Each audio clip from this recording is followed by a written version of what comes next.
Hello everyone, and welcome back to my channel. I'm Mackenzie, also known as the Bread Lady, and I haven't made a video in a couple months. Really sorry about that. I was like on a great roll, and then just like a lot of life things happened, which they were all expected and they're all great, nothing bad, but and I'll kind of tell you guys about it. But I am back to making a video, and I'm gonna do a little fall recipe today with my discard, and I'm going to make pumpkin chocolate chip cookies with my sourdough discard. I will link the recipe, and then I'll kind of like walk you guys through the recipe. And then I do always chill my cookie dough, so anytime I make cookies, I let it chill in the fridge at least like a couple hours, if not a day or two, before I bake them. I just feel like that really lets the dough like marinate, and then your cookies are so flavorful and so good. Plus I use brown butter in most of my recipes that call for butter when it's a sweet, and I like that to the dough to firm back up, so that when I bake it, it doesn't expand, get really runny. Plus I just love brown butter. I think it makes everything taste really good, so I like it to just marinate all together. So anyways, that's what today's video is going to be about, and I'll just kind of talk a couple minutes about the past few months of my life, and yeah, so anyways. Also, this is my little puppy Murphy. She grew up. She's 7 months old now. 8 months? 7 months? I can't remember. She was born in April 23rd to be exact, and it's November like 22nd, I think. So yeah, she's about an adult, and yeah, way bigger than last time. Anyways, so for the past 10.5 years of my life, I have worked at an animal hospital, a veterinary clinic, and I decided this year that I was going to retire. I'm not old enough really to actually like retire, but I have worked at the same clinic, not like different. I have been in vet med for the past 10.5 years, but I've worked at the same animal practice for 10.5 years. And if you have worked in veterinary medicine or have friends in vet med, anything like that, it can be hard at times. And I've also, over the past couple years, not recently, but just over the past few years, I have lost 2 of my own dogs, kind of like suddenly and tragically, and that can affect your like mental and emotional health, especially when you are working in vet med every single day. So I decided that I needed a little bit of a change, and I wasn't really sure what I was going to do because that's literally all I have known. And I started working at this animal hospital 3 weeks before my 21st birthday, and I've just worked my way up over the years. So I started out, I started as a technician, but like I worked in the kennel, was a tech for a couple years, and then when so it was a family practice that I worked for, and the father, he owned the practice when I started, and then he decided to retire, and his daughter bought the practice from him in 2017, and she'd been a vet there since 2011. And anyways, when she bought the practice from her dad, she hired me the next year as the practice manager. So basically like overseeing, like the office managers kind of oversee like most of the working parts of a vet clinic. And if you have ever worked in a vet clinic, you understand that one person can be in charge of a lot of different things. So regardless, my title was one thing, but I would still be doing many parts of working. I still worked on the floor for quite a while when I started in management. And then a couple years of management under my belt, and I decided to try to focus primarily on management, and work less on the floor. So I kind of transitioned out to less on the floor and more of the logistics, and I did so many things there. It's like I did a lot for the practice. I did most at the end of my time too. I did a lot of inventory management, so like all of our ordering, receiving. I did a lot of our like controlled substance records, our OSHA training, all of that. Making sure the staff was trained, hiring, just a lot of stuff. And I would still help on the floor as needed. And there's a lot of phone calls, so like answering phones all the time, making sure clients are happy, and making sure that it's just a smooth flowing operation. So then I got into kind of a hybrid position, and I was able to work remote and did that for a couple years. And then I just have kind of been to the point where I was just burnt out. Like, I love the practice. I love all the people I work with. They're like some of my greatest friends, and they're still like in town. So while it was very sad, going through kind of the end of my time there, wrapping things up, training people to take over my position, things like that, it was just really sad. It was hard. It was a really big change. I'm 31 years old, and this is like the biggest like life change that I've had, I guess you could say, because I have worked at one spot for 10 and a half years. So it was just like my routine every day for 10 and a half years. And anyways, I love animals. Of course, I still have my animals. I still have my dogs. My other dog is, he went back to bed, but he's old. And then I have my little puppy. She'll go get spayed there. Dr. Lauren is the vet there. She's still going to be my veterinarian. And all that. I still have my horses. So anyways, it was just a really big change and really hard, because at the same time that I was working full-time for the practice, I was also working part-time for my brother. My brother owns a candy company called Sour Boys, and I've been working for Sour Boys since it started, and then kind of just been working as needed for the past couple years for him. So when I had made the decision to leave the practice, which was a while, like it wasn't like I just put in my 2 weeks or anything. I'd worked there for a long time, so it was a while process, and to make sure we had people trained to take over my position and things like that. So when I decided to do that, then my brother approached me about potentially working for his company kind of like full-time and in a position that would fit my skill set, because even though I have worked with animals for a very long time, I have a lot of transferable skills, and I had a lot of management training and like how to train people, emotional intelligence, implementing processes, creating SOPs, things like that. So basically, like anyone who's familiar with ethnography, you just observe how something works, and then you come back with ways to make it better. So like certain implementation practices on how to make it better. So that's kind of what I started out doing. But now I am in a management position for Sour Boys.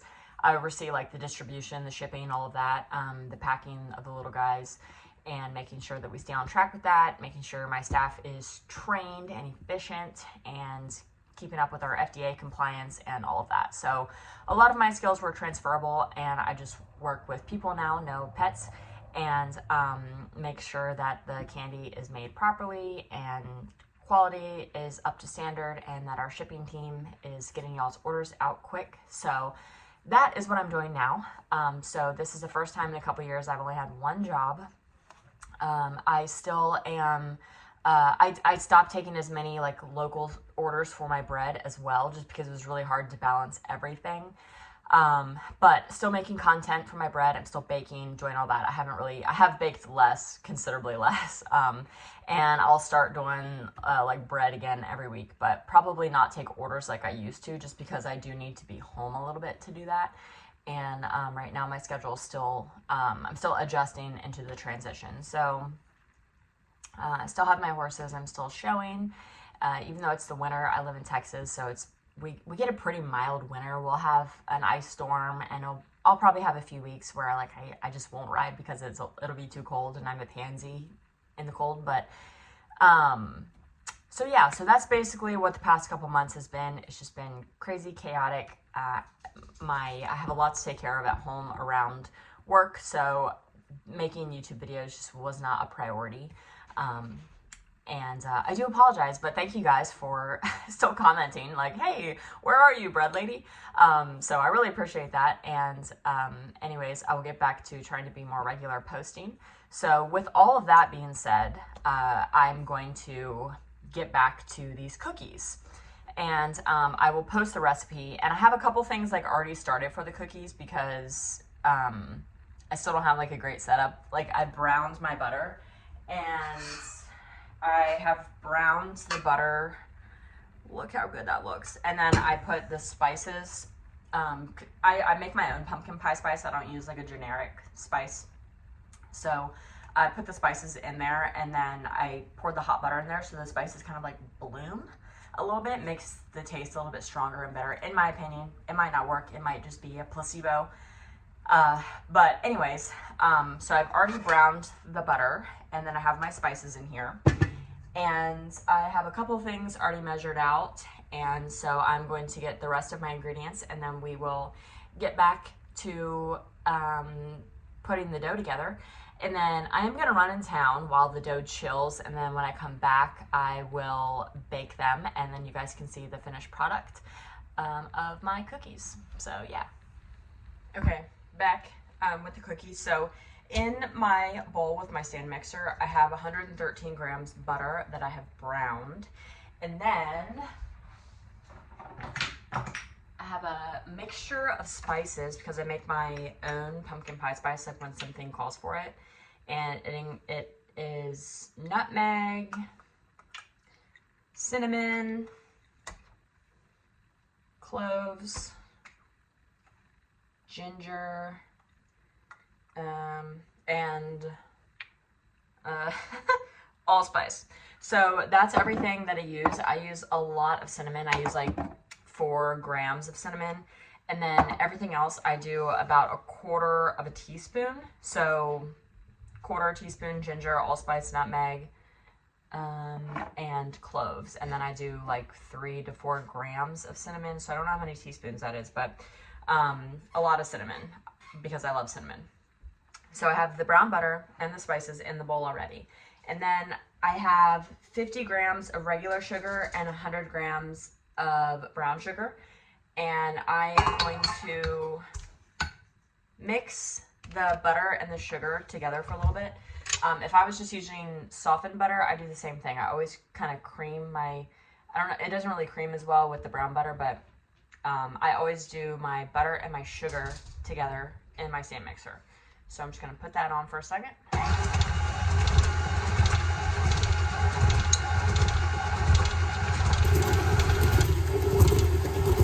Okay, so that's done, and it doesn't like really cream, kind of like I said, just because the butter is like melted. But I'll show you the consistency that it is. So just looks like that. Whoops, my beater is like dripping the mixture. All right. So then I just have my bowl hooked back on my stand mixer, and now I did add the salt, so I added a 1/2 teaspoon of salt into this mixture as well. Now I need 7 grams of vanilla. This is homemade vanilla. I got it as a Christmas present last year. Or when did I get this? I don't know. I feel like I used way more, but anyways. I'm going to use this measuring cup. I have my food scale back here, and then I have a measuring cup on there, and I'm just going to measure 7 grams of vanilla into this measuring cup.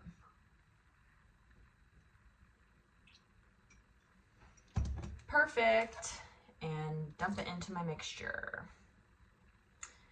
And then next, I am going to add in my sourdough discard. So I just take the beater off and put it in the bowl, so then it's not like dripping. I'm gonna put my bowl onto my food scale, and I'm gonna tare it so it's at 0, and then we need 56 grams of sourdough discard, which is in here. I have had it out of the fridge for a little bit, so it's kind of runny and easier to pour. Okay, so got the discard, and now I have some pumpkin. And the recipe calls for 75 grams, but I had 100 left in my jar. I had used my jar for something else. Like I made some little pumpkin fudge bites. And I just didn't feel like leaving 30 grams, so this could turn out a little bit weird. We're just gonna test it, but the recipe calls for 75 grams and I'm adding 100, so wish me luck. And Murphy is playing with her toy. You can't hear it. All right, so I brought the rest of my wet ingredients and then I'm gonna mix them together. Also, when I'm making cookies, I get the recipe ingredients, but then I don't follow the recipe because this is the order that I like to do it in. I always do my butter and sugar first, cream it together, and if I am creaming it, I want it to kind of turn like real pale if you're creaming your butter. But this is just the order that I do it in. So I have my butter, my spices, my salt, my discard, and my pumpkin in here, and I'm gonna turn my mixer back on. I'm gonna turn it off for this. Okay, so I have it all mixed together, and I will show you guys what it looks like. And then next I'm just gonna add my dry ingredients, and so that's what it looks like all mixed together. So it looks pretty good. Smells really good, of course, because it has brown butter. I don't know why it wouldn't smell good. So back on my food scale, I have a very small kitchen. It's like every time I bake in here, I'm just like, oh. Okay, so back to my food scale. It's turned on. Now I'm gonna add the flour, and the flour is 160 grams of all-purpose flour. So got my all-purpose. And one thing really cool, some of you guys might know what this is, but the county that I live in, Erath County, just started an Azure, I'm not sure how to say it actually, an Azure drop. And I am so pumped about that. We finally got enough people to meet an order minimum. We have a delivery set up, and my first Azure order, it gets here December 1st at 4 p.m. is when our truck comes. So I'm so excited about that. I ordered a large amount of organic unbleached all-purpose flour. And then I got some spelt flour. And I got a couple other things. I wasn't really sure what to get because it was very overwhelming to shop on there. And I ordered like some breakfast sausage, some fruit, cheese, and some stuff for my dogs. I give my my dogs and my horses kelp powder and spirulina. I don't know how to say it that either, but I ordered that and a couple other things. I kind of forget what all I ordered, but I'm really pumped about it and I'm excited to order more in the future. So I'm kind of set on like my baking ingredients right now, but I think for the December drop, I'm gonna get like brown sugar, regular sugar, some more organic stuff like baking powder, things like that. So very excited for that. Okay, next thing I'm going to add is my baking soda, my baking powder, and then I always add a little bit of cornstarch into my cookies. I try to do, I think this is like a teaspoon. I do like 5 to 10 grams, and it just really helps thicken those cookies up. I like a cake. I like cakey, thick cookies. I don't like a crunchy cookie, so.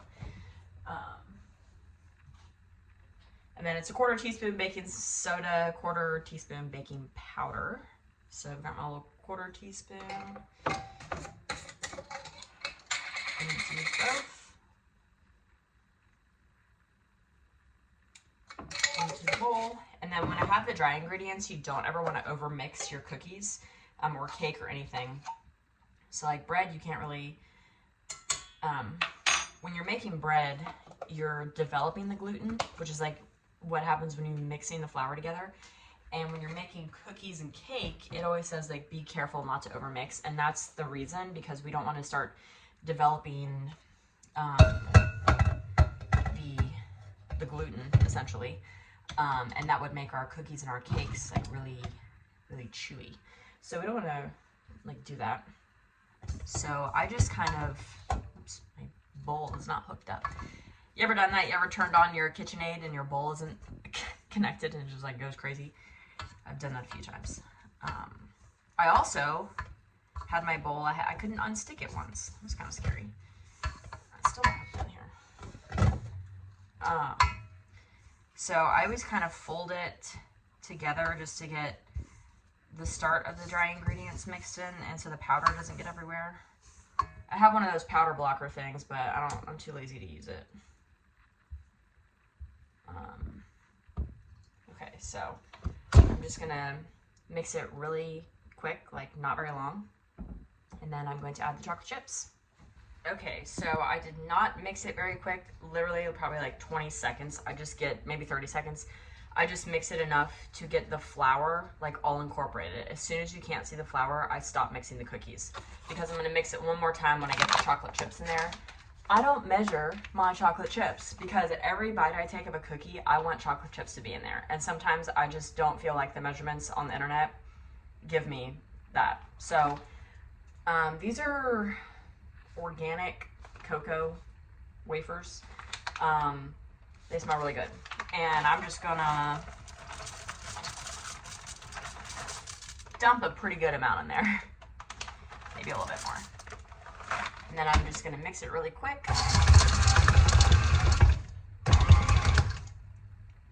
Okay, the ratio looks pretty good. I might add just a few more.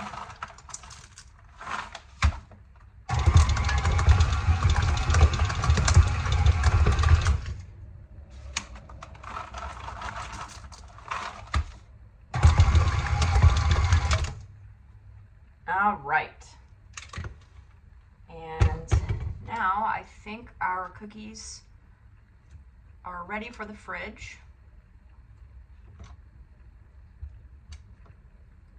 I try to scrape as much off of the beater as I can, and then, yeah, that looks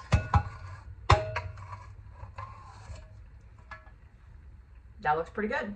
So anyways, I'm gonna cover this and then I'm gonna put it in the fridge and go in town, do some stuff today, and then when I come back later, I will start baking these and I'll show you guys the final product. Okay, back from town, and cookies are about to go in the oven. I've got the oven set for 355. I'm going to bake these for like 10-12 minutes. Okay, they are out of the oven and I sprinkled a little salt on them. One trick, so these cooked for around 12 minutes I did have to up it the last couple minutes. Don't look at my dirty pan.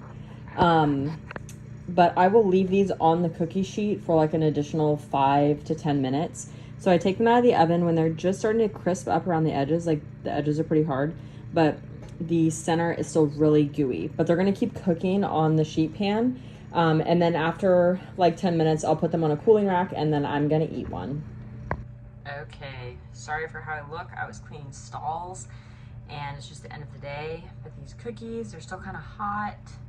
But for the sake of the lighting, I'm gonna do this now. And look at the inside. It's still kind of gooey. But I love that. I mean, it's cooked all the way through. And then just the chocolate ratio is insane. God, these are gonna be so good. I'm probably gonna burn my tongue.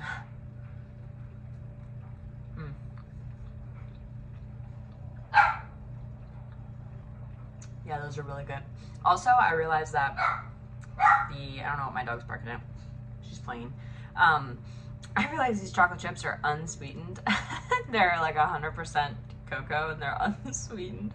But I like dark, bitter chocolate, so maybe don't use those chocolate chips. Maybe use like legit chocolate chips, but I'm still gonna eat these. They're great to me, but they are a little bit more bitter. And then I'm just obsessed with the chocolate ratio and the cookies. It's everywhere. So they turn out really good. And then they're like that dense, it's really hard to see, but like that dense cakiness. And they're really great. Pumpkin chocolate chip cookies made with your sourdough discard. My dogs are going nuts. So anyways, I'll link the recipe below. And then I think my next video, I'm gonna do pizza. So maybe not, maybe Thanksgiving is next week and I'm making macaroni and cheese for my family, and I love making the mac and cheese. I've been making it for like 11 years and I have a lot of secrets, and I also use my discarded mac and cheese to like thicken it up. So maybe I'll do that, and I'll have some dinner rolls I'm making. So pizza is coming soon, but I might do the dinner rolls and mac and cheese before, but we'll see. Anyways, thank you guys for sticking with me. Stay in tune, and I hope that you guys make these cookies.